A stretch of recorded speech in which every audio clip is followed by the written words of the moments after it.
Wir sind in der Mitsubishi Electric Hall in Düsseldorf und es ist uns eine große Ehre, dass Noel Gallagher heute hier ist. So, for you playing live, you do this for more than 30 years now, but is it still special for you to come here and right now before a gig? How do you feel? No, yeah, I feel all right. We're just going to do a sound check in a minute. But yeah, I guess you wouldn't still be doing it after 30 years if you didn't like it or love it. Do you know what I mean? And as an artist, it's like your thing works in stages where you write the songs at home on your own, and then you go to the studio and you play them with the band, and then the last thing is to play it to an audience, and then you tend to find out more about the songs when you play them live than you just do when you're listening at home. So it's a special thing. And you have your own studio now, Lone Star, where you recorded the new songs. So can you describe the atmosphere when you enter this room, this studio? Is it kind of a magic place? The atmosphere. Well, it's very colourful and very vibrant, but the atmosphere is quite calm. There's usually only me there and at most a couple of other guys, so it's quite calm. But it's a nice place to be. So when I was when I was building it, it was initially finished and it looked like a normal recording studio. And I didn't like it because it just looks a bit cold and a bit stale. So I had to kind of redesign the inside of it, because if studios are not a nice place to be, then you're not going to be there a lot. So mine is a really nice place just to hang out, and I do hang out there even when I'm not working, just kind of, just fucking around and so it's a nice place to be. It's beautiful though. It's nice to look at. I just saw it on YouTube at the pedal show where you hosted that. And so I at least have a little glimpse into it, that you have like a cherry tree in there. And of course, Pep Guardiola is there as well. Of course, he's overseeing the tactical plan. Yeah, there's a lot of flowers and artwork and memorabilia and stuff like that, yeah. And you said that you were working from 11 till 5 o'clock for 6 hours at least. Well, I get there... I would usually get there about 11:30. I'll start at midday and finish at 6. So I don't really attempt more than 2 things a day. So I mean, I've even done this way, even when I've been renting other people's studios. I don't really go in and tend to go crazy and work.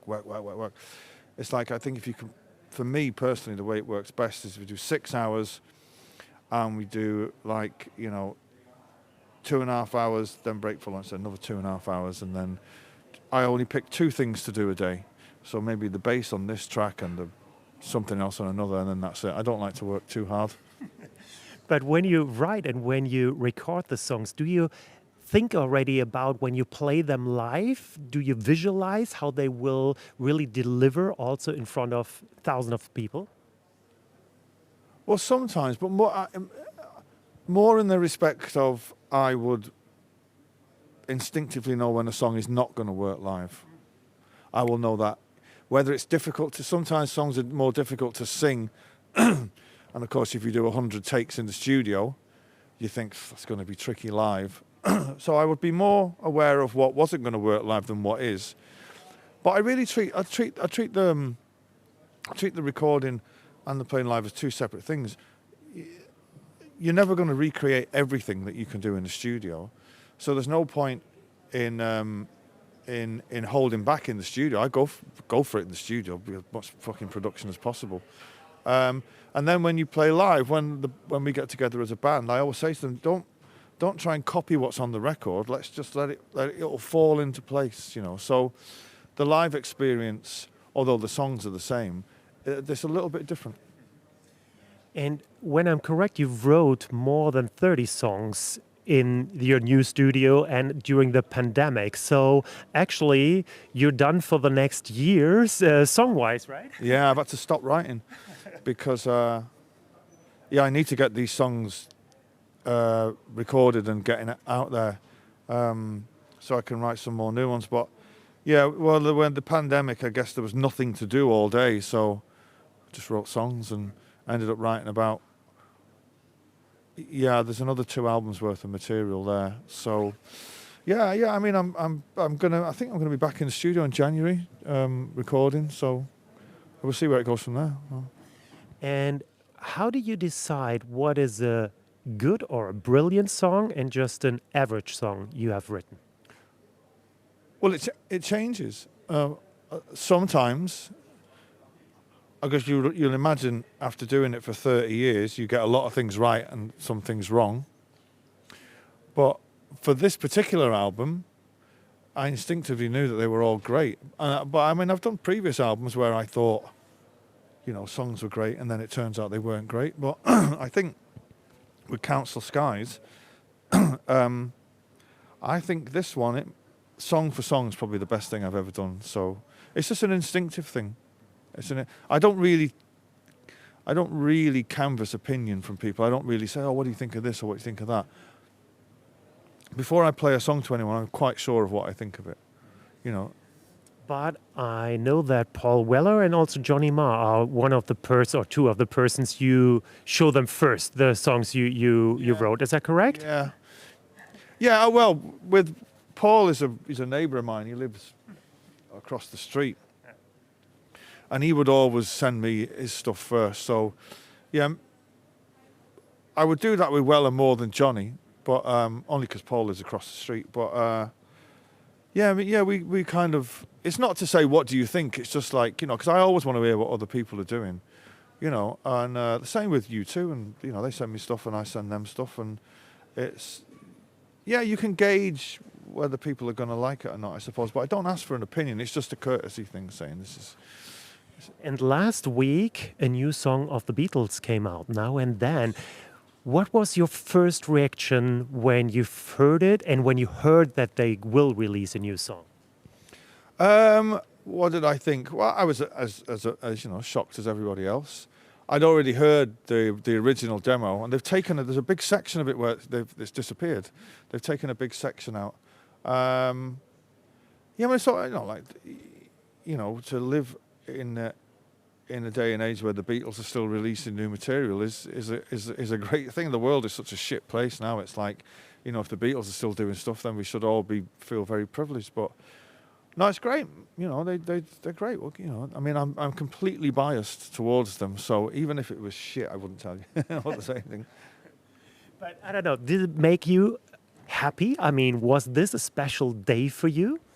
Well, what makes me happy is always great to hear John's voice.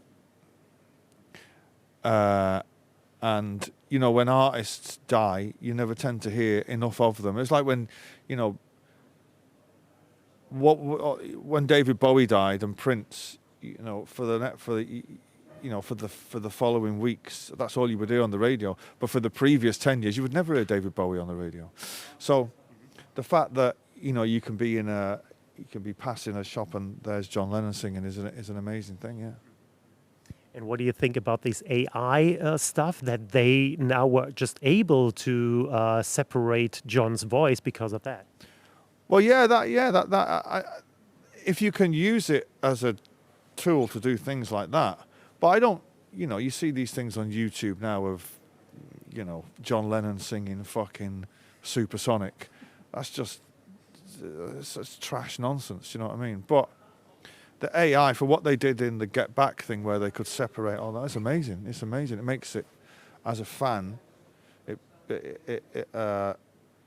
it's amazing to hear it, as it would have been heard. But the other stuff, like where they mimic people's voices, that's just fucking rubbish. Yeah. So coming back to playing live tonight here in Düsseldorf. Is the set list already fixed, or do you sometimes change them also spontaneously on stage? No, we won't do it on stage. Sometimes, as the tour progresses, you might get bored of one or two songs. But I've got to say, we've been on tour since June the 1st, and the set is pretty good, I think. So we won't be. Yeah, the set is. It means we can concentrate on just having a good time. But we've had no complaints so far. So there will be 5 songs of the new album, 4 to 5? Yeah, for the first 5.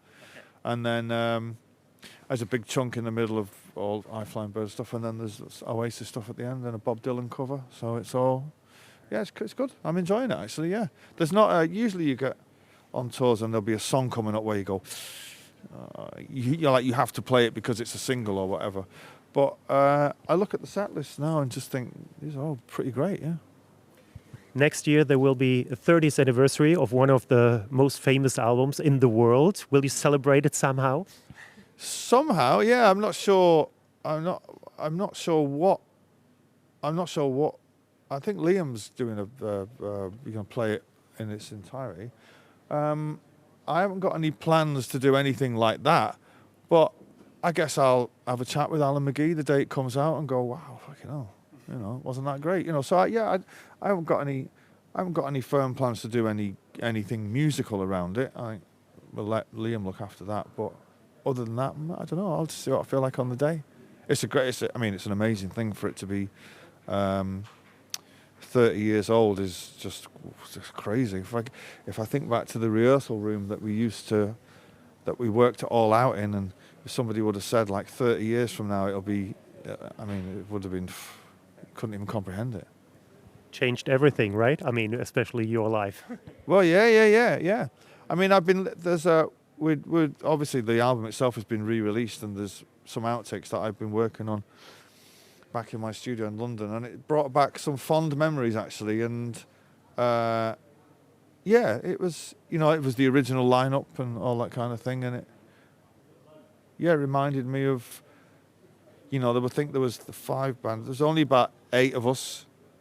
I've got a big organisation now. It's like 50 people. I think there was just 8 people, and that was it, who knew about us, and it brought back memories of that time where you were young and ambitious, and you're into it, and now it's like I'm an old guy, kind of still doing it. So it's fun listening to it. But it really seems that you're a happy guy, although we all got older, but that you're really enjoying your life and what you're doing right now. Well, if you fucking can't enjoy being a rock star, then you've got a problem.